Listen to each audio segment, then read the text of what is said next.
Assalamualaikum warahmatullahi wabarakatuh. Allahumma salli ala alhamdulillah rabbil alamin.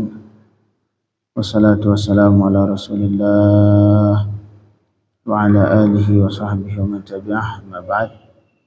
Allahumma rabbi syrah li sadri wa yassir li amri wa hlul 'uqdatam min lisani yafqahu qawli. Allahumma rabbi zidna ilman warzuqna fahma. Allahumma 'allimna ma yanfa'una wanfa'na bima 'allamtana. Allahumma faqihna fid din wa 'allimna at-ta'wil bi rahmatika ya arhamar rahimin.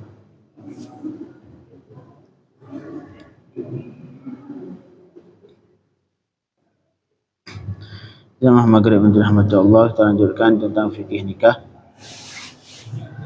Masih pembahasan tentang nikah. Kemarin sudah tentang khitbah,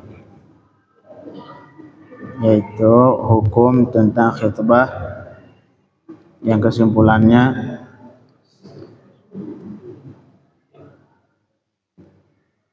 jika perempuan yang dipinang ataupun dilamar dia itu bukan istri orang dan bukan dalam keadaan menyelesaikan masa iddah dan juga tidak didahului oleh lamaran orang lain, hukumnya boleh melamar, halal. Adapun jika itu perempuan itu istri orang ataupun perempuan yang sudah dulu dilamar sama orang lain ataupun perempuan yang haram kita nikahi, nah itu semua hukumnya haram untuk dilamar, baik berbentuk sharih atau berbentuk sindiran. Untuk malam ini kita lanjutkan tentang hukmul khitbati 'alal khitbah, yaitu hukum melamar di atas perempuan yang sudah dilamar sama orang lain. Meminang perempuan yang sudah dipinang sama orang lain. Nah, belum dinikahi, ini masih dilamar. Qala al-musannifu rahimahullah, tahrumu khitbatu insanin ala khitbati akhihi idza kanatil mar'atu aw ahluha sarrahu lis sabiqi aw linaibihi bil ijabati illa idza adzina al-khatibu as-sabiqu bidzalik. Hukumnya ngelamar di atas perempuan yang sudah dilamar orang lain.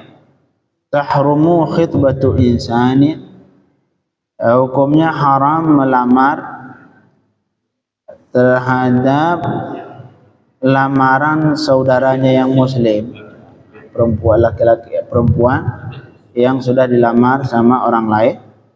Syaratnya haram jika kanatil mar'atu aw ahluha, jika perempuan itu ataupun keluarganya sarrahu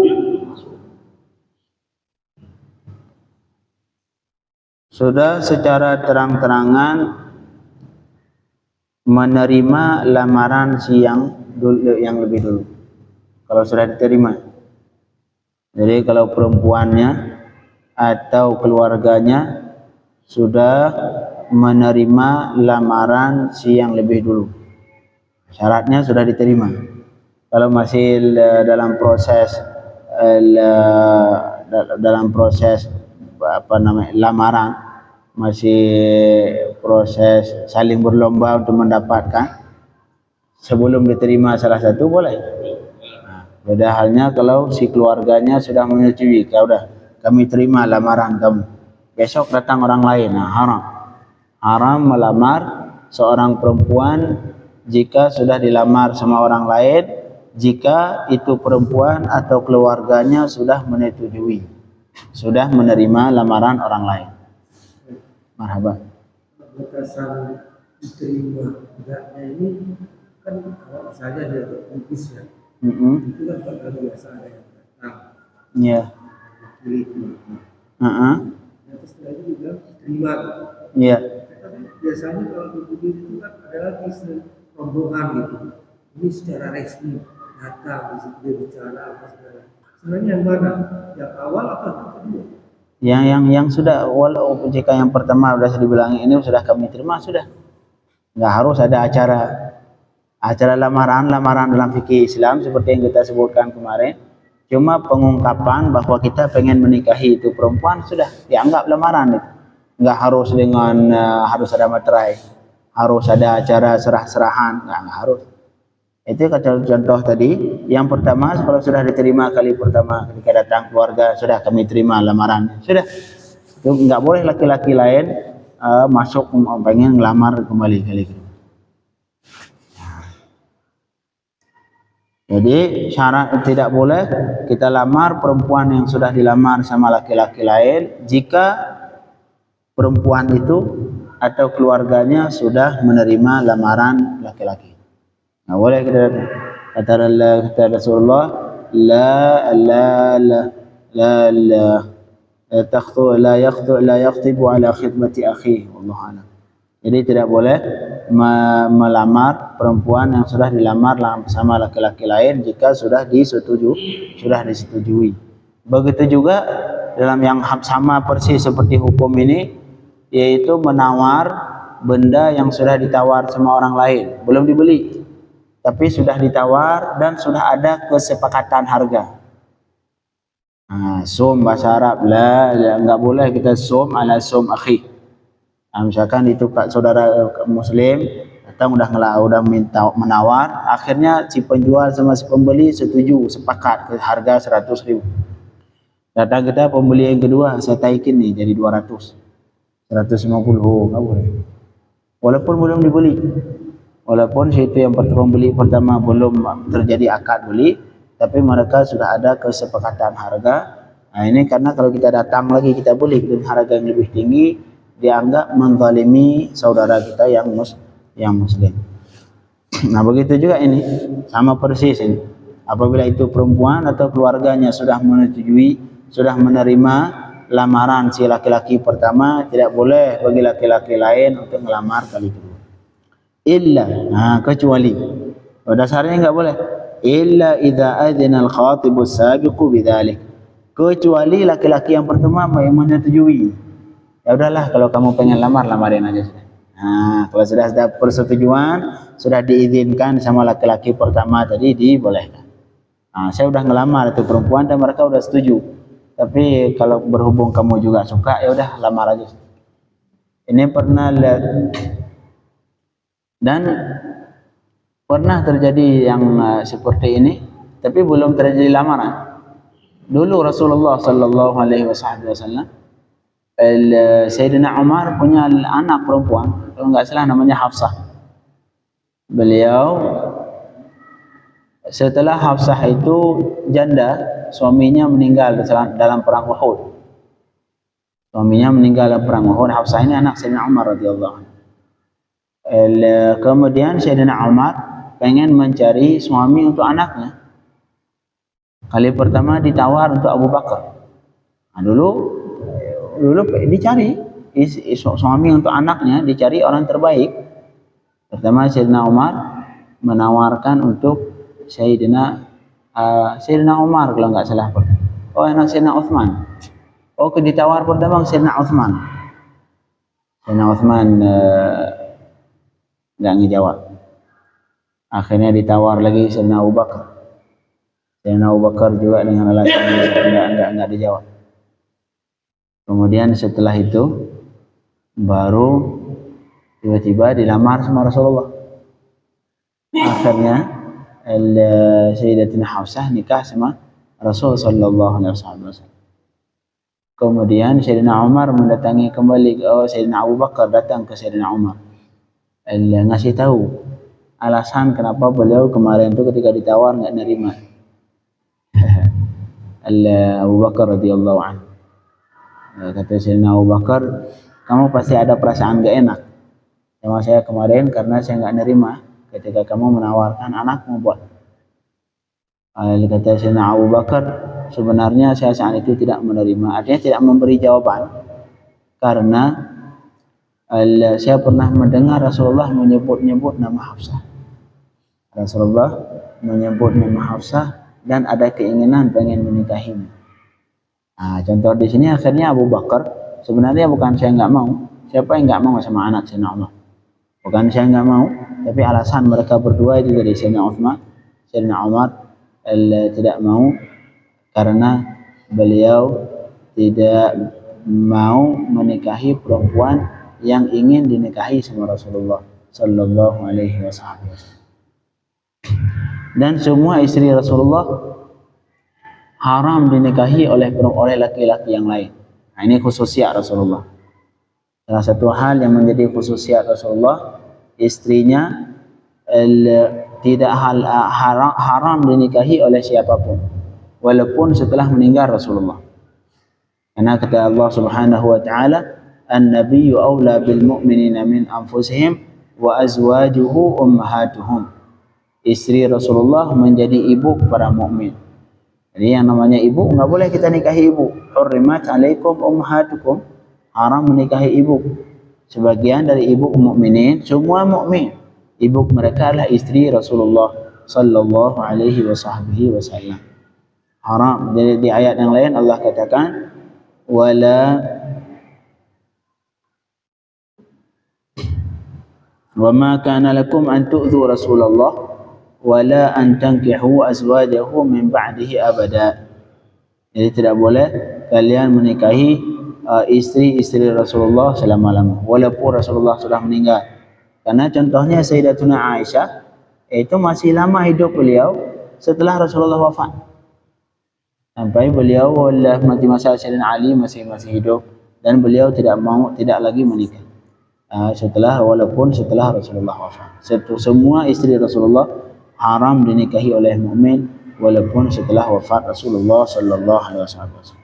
Jadi kembali ke sini, hukumnya haram melamar perempuan yang sudah dilamar laki-laki lain jika sudah diterima lamarannya, baik si perempuan itu yang menerima ataupun keluarganya, kecuali jika si laki-laki pertama mengizinkan. Ya sudahlah, sebenarnya itu perempuan sudah saya lamar, tapi berhubung kamu yang minta pengen lamar juga, saya lebih mendahulukan, silahkan lamar aja. Nah, kalau sudah ada izin dari laki pertama, diperbolehkan.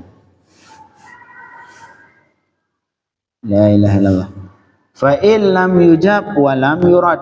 Nah, ini sekarang permasalahannya enggak ada respon. Udah dilamar sama laki pertama, baik perempuan atau keluarganya, enggak ada respon sama sekali.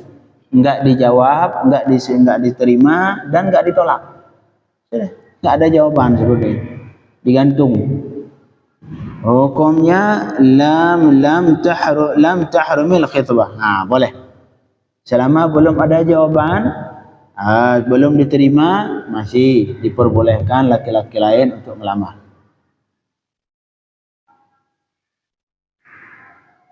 Karena disebutkan hadis yang tadi yang kita sebutkan tadi, hadis riwayat Ibnu Umar radhiyallahu anhu, anna Rasulullah sallallahu alaihi wasallam naha an yakhtuba ar-rajulu ala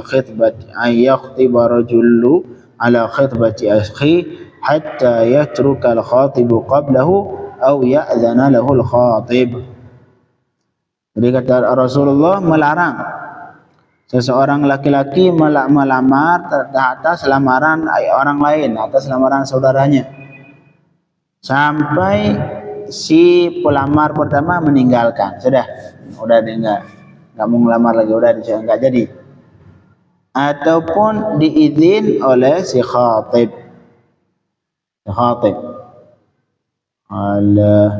Si yang lamar pertama sudah diizin, udahlah silahkan. Nah, jadi kalau sudah diizin ataupun belum ada jawaban dari pihak, belum diterima atau ditolak, nah itu masih diperbolehkan kita ngelamar.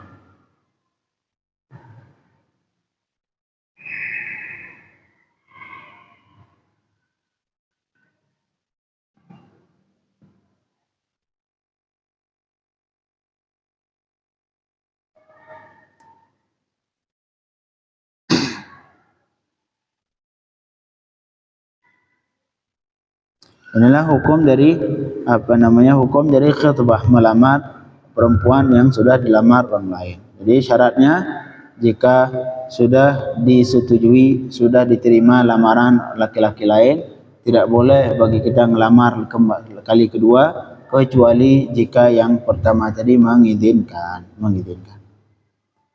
Kemudian yang selanjutnya, pembahasan selanjutnya al-istisyaratu fil khatib awil makhtubah. Ini hal yang disunnahkan. Hal yang disunnahkan ketika kita pengen mencari istri ataupun ketika kita orang tua, anak kita dilamar sama seorang laki-laki. Disunnahkan musyawarah. Al-isyarah, memintai pendapat. Dan baik si khatib tentang laki-laki yang lamar anak kita atau makhtubah perempuan yang ingin kita lamar. Disunnahkan untuk mencari musyawarah, untuk memintai pendapat ke orang-orang yang mengenal mereka.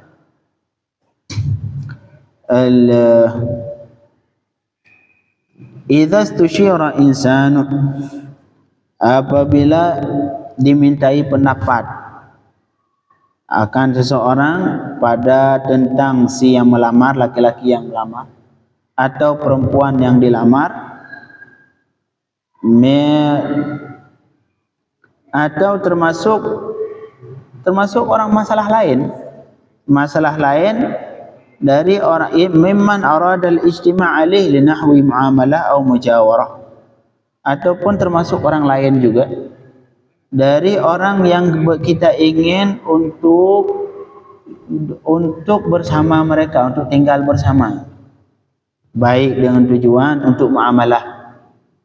Akhirnya tinggal bersama dengan tujuan muamalah bisnis, ataupun termasuk mujawarah, pengen tinggal di samping rumah. Kita membangun rumah, pengen tinggal di samping rumah si A ini. Minimal kita sekarang pengen nyari pendapat orang tetangga yang lain, bagaimana si fulan ini, baik atau tidak. Jangan sampai kita bikin rumah di situ ntar berantem mulu sama tetangga. Ini hukumnya musyawarah. Jadi sunnah apabila kita ingin muamalah bisnis sama seseorang, sunnah kita nyari tahu dulu ini si fulan siapa, tanyakan ke temannya, ke keluarganya, ke orang-orang terdekat yang udah pernah bisnis sama dia, ini orang baik atau tidak. Atau termasuk misalkan ada orang ngelamar anak kita tanyakin itu laki-laki siapa, kakaknya siapa, abangnya siapa, tanyakin ke temannya, ke tetangganya, atau ke gurunya, ke muridnya, bagaimana itu laki-laki. Sama juga perempuan. Artinya jika ada orang lain memintai pendapat kepada kita tentang seseorang yang mereka itu ingin muamalah ataupun ingin menikah, ini pembahasan. Jadi ketika dimintai pendapat. Marhaba.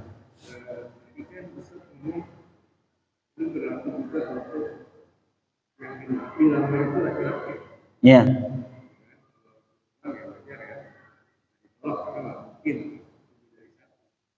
Bukan yang dilamar laki-laki, yang lamar laki-laki. Kita mintai pendapat.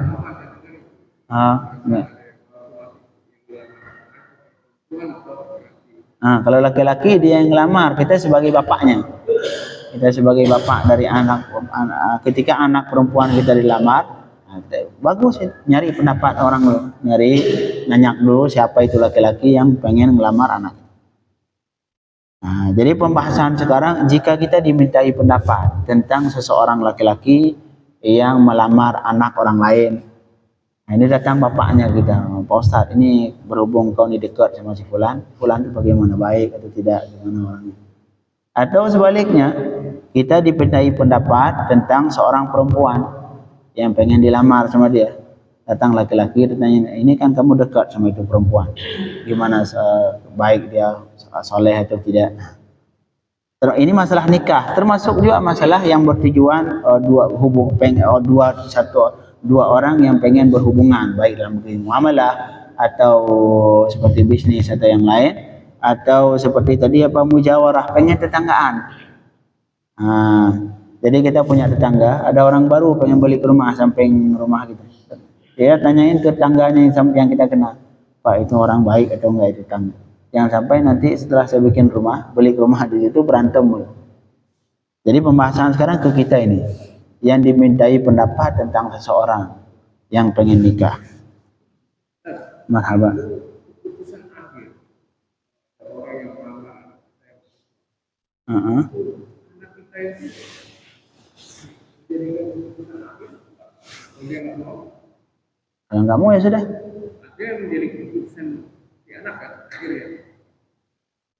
Kan ada orang yang melamar anak kita, Uh-uh. kita kan dia dan tidaknya kan tergantung keputusan anak. Ya tergantung keputusan anak, tapi dari kita juga harus ikut campur. Kalau anak kita itu laki juga nggak kenal, minimal kita seorang bapak harus nyari tahu dulu, harus nyari tahu, nanyain ke orang-orang yang dekat sama itu laki yang pengen ngelamar anak kita. Jangan sampai ntar penjahat.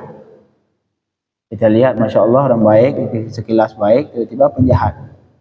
Nah ini bermasalah, ntar yang kasihan siapa? Anak kita. Anak kita yang jadi korban. Karena kita kurang bijak dalam hal ini. Seharusnya kita seorang orang tua harus musyawarah, harus bertanya dulu ke orang-orang terdekat sama yang laki-laki tadi, sehingga kita bisa mengetahui ini laki-laki baik atau tidak. Itu hal yang dianjurkan dalam Islam. Jangan siapa yang datang udah nikah aja sudah. Ntar jadi korban anaknya. La ilaha illallah. Jadi terhadap kita yang dimintai pendapat sama orang lain, wajib 'alal mustashar an yadhkura min al-'uyub wal masawi ma ya'rif anhu bi sidq. Ketika kita dimintai pendapat tentang seseorang, wajib menyebutkan yang nggak boleh disembunyikan. Aibnya yang kita tahu wajib sebutkan. Ustaz ini kan ghibah, oh dimaafkan. Ini salah satu ghibah yang dimaafkan. Ketika ada orang lain meminta pendapat kepada kita tentang seseorang yang kita kenal. Misalkan kawan kita ngelamar anak orang. Kemudian bapaknya datang ke kita, bapak perempuan itu. Tanyain, ini si fulan itu bagaimana Pak Ustaz? Baik atau enggak? Gimana dia kalau? Maka kita sebagai orang yang dimintai pendapat wajib menyebutkan apa saja aib yang ada pada laki tadi. Karena dia ketika musyawarah sama kita pasti pengen tahu yang sebenarnya laki-laki itu bagaimana. Kalau dia penjahat, misalkan dia pendapatannya dari hasil judi, ya disebutkan. Ini laki-laki memang duit banyak, tapi hasil dari main judi ya, atau bandar judi. Jadi wajib menyebutkan, Ustaz ini kan ghibah, menyebutkan aib orang lain ya. Memang iya, tapi dimaafkan untuk kemaslahatan. Itu kemaslahatan. Jangan kita sembunyikan, oh dia itu memang baik, masya Allah baik. Jangan. Ntar tiba-tiba jadi mereka nikah, oh siapa yang disalahkan sana? Ya kita yang bersalah. Kita ntar bertanggung jawab di hadapan Allah Subhanahu wa Ta'ala.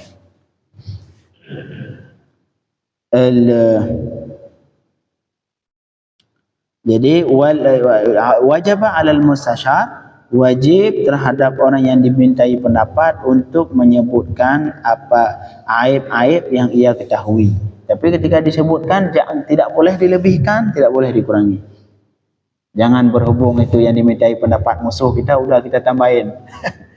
Dia nyuri sekali kita sebutkan, oh dia pernah nyuri, tiap hari mencuri. Padahal dia 10 pernah sekali aja. Enggak boleh dilebihkan, enggak boleh Marhaba.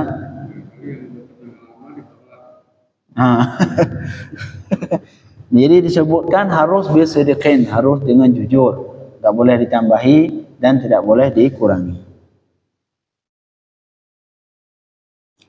Karena ini pernah terjadi di masa Rasulullah sallallahu alaihi wasallam.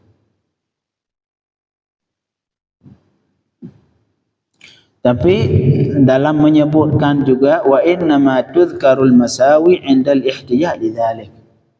Tapi dalam menyebutkan aib juga ketika diperlukan. Ketika orang yang bertanya itu menanyai apa sih kekurangan dia. Tapi kalau sekedar enggak ditanya, bagaimana menurut Pak Ustaz itu si fulan? Cocok enggak saya nikahin anak saya sama dia? Kalau cukup dengan disebut, oh menurut saya enggak usah. Sudah, udah. Enggak usah, oh menurut saya enggak usah karena si fulan seperti ini. Enggak usah, jangan sebutkan aibnya. Kalau cuma ditanyain, Ustaz, ini saya pengen si fulan tuh ngelamar anak saya. Kira-kira menurut Pak Ustaz cocok enggak saya nikahin itu sama dia, anak saya sama dia? Kalau cukup dengan kita sebutkan, oh enggak usah. Menurut saya lebih baik jangan. Sudah, enggak perlu itu. Jadi menyebutkan aib orang ketika dimintai pendapat juga jangan disebutkan sekedar hajat. Jangan ditambahi. Fa idzan daf'al mustashir biduni dzikriha ka qawlihi la tasluh laka musaharatu aw la tasluh laka muamalatu wajibal iktisar alaih. Dan apabila si musyashir, orang yang memintai pendapat kepada kita itu mencukupi dengan tidak perlu disebutkan aib, dia sudah cukup. Enggak cukup misalkan dengan kita sebutkan, oh lebih baik jangan bisnis sama dia, atau saran saya enggak usah nikah sama dia itu, dan dia sudah cukup, sudah saat itu tidak boleh kita sebutkan aib secara rinci. Wajibal iktisar alaih, wajib kita cukupkan, menyebutkan cukup seperti itu aja. Udah, saran saya enggak usah nikah. Saran saya ketika dia lamar jangan. Sudah seperti itu. Jangan saat itu dipretelin. Oh karena si fulan itu pernah begini, dia pernah mencuri, dia pernah. Jangan. Apabila cukup dengan disebutkan lebih baik jangan usah. Enggak, udah cukup. Begitu juga wa in dafa' bi dzikri ba'dihha harum 'alaih dzikru syai' min al-ba'd al-akhar. Apabila si yang meminta pendapat kepada kita itu sudah cukup dengan disebutkan dengan sebagian aib, maka enggak boleh menambahkan aib yang lain. Misalkan dia tanya pendapat kita, kemudian kita sebutkan, oh dia itu setahu saya orangnya pernah mencuri. Dan akhirnya si yang minta pendapat, oh berarti saya enggak mau nikahin udah. Itu enggak usah tambah, udah cukup. Udah cukup. Jangan disebutkan yang aib-aib yang lain. Jadi aib yang kita sebutkan sekedar hajat, tidak boleh ditambahkan. Apabila dia sudah cukup dengan disebutkan satu aib, saya oh berarti udahlah, nggak jadi saya nikahin anak saya sama dia. Itu nggak perlu ditambahin lagi. Oh iya dia kemarin juga pernah berbohong, pernah membunuh, nggak usah. Jadi menyebutkan aib orang lain ketika dimintai pendapat, ketika pengen nikah, disebutkan aib sekadar hajat, nggak boleh ditambahi, nggak boleh ditambah. Jadi mentang-mentang misalkan dia dimintai pendapat itu musuh kita, oh akhirnya semua aib kita umbar. Oh dia pernah begini. Padahal yang orang tadi, yang bapak tadi yang minta pendapat sama kita, sebenarnya dia sudah tidak bakal menikahkan kalau kita cuma ngasih itu, oh menurut pendapat saya jangan. Saya kenal itu orang. Saya udah kenal dia lama, pendapat saya jangan. Dan dia udah cukup, oh ya khair sah, bagus. Kemudian karena berhubung yang ditanya itu musuh kita, oh dia itu pernah ini, oh jangan. Itu ghibah semua. Yang tambahan itu namanya ghibah. Jadi yang dibolehkan sekedar hajat. Inilah salah menyebutkan aib orang lain ketika dimintai pendapat karena mereka pengen hidup bersama tadi. Ini salah satu hal yang dibolehkan ghibah. Pada dasarnya ini ghibah. Ini menyebutkan aib orang lain. Tapi ini dibolehkan karena hajat. Sehingga dibolehkan seukuran hajat yang dibutuhkan. Enggak boleh lebih. Ini hukum dari ketika kita dimintai pendapat tentang seseorang laki-laki yang melamar anak orang lain ataupun seorang perempuan yang pengen dilamar. Ada laki-laki pemuda datang kepada kita pengen musyawarah tentang anak perempuan itu, misalkan bisa jadi perempuan itu kawan kita ataupun tetangga kita. Ada laki-laki yang pengen ngelamar, datang kita, Pak Ustadz itu perempuan menurut Pak Ustadz bagaimana? Saya nikah baik, cocok atau enggak? Ini kewajiban terhadap kita harus menyebutkan dengan sejujur mungkin dan juga menyebutkan sebatas yang dibutuhkan. Tidak boleh kita tambah. Apabila dia sudah cukup dengan disebutkan satu aib, oh jangan tambahkan dengan 2, 3, 4, 5 aib yang lain. Inilah tentang ketika kita dimintai pendapat sama orang lain tentang laki-laki yang melamar atau perempuan yang ingin dilamar. La ilaha illallah. Besok kita lanjutkan tentang pembahasan menawar seorang wali akan anaknya ke orang yang baik. Seperti Sayyidina Umar tadi menawarkan anaknya ke Sayyidina Utsman, menawarkan anaknya kepada Sayyidina Abu Bakar. Ini pembahasan besok insyaallah. Allahumma faqihna fid din wa 'allimna at-ta'wil waftah 'alaina futuhal 'arifin. Wa sallallahu ala sayyidina Muhammadin wa alihi wa sahbihi wasallam. Walhamdulillahi rabbil alamin.